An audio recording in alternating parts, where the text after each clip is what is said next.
Saudara, tanggapi pernyataan Ketua Badan Tim Nasional PSSI Soemarji soal kandidat pelatih Timnas yang masih memegang klub atau Timnas. Analisis sepak bola, Firzi Idris bilang ini langkah bagus dari PSSI. Ketua BTN PSSI mengkonfirmasi ada 5 nama kandidat pelatih Timnas yang masih digodok.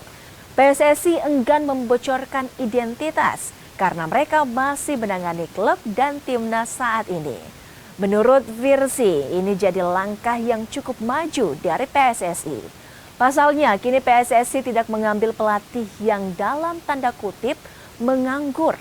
Praktisi 5 sosok ini masih memiliki kemampuan melatih dan manajerial tim kekinian mengingat masih membesut sebuah tim. Terkait Timur Kapzi yang datang ke Indonesia, Firzi bilang ini bisa dikatakan bukan agenda dari PSSI sehingga belum bisa dipastikan. Mantan pelatih Timnas Uzbekistan U23 merupakan calon terkuat.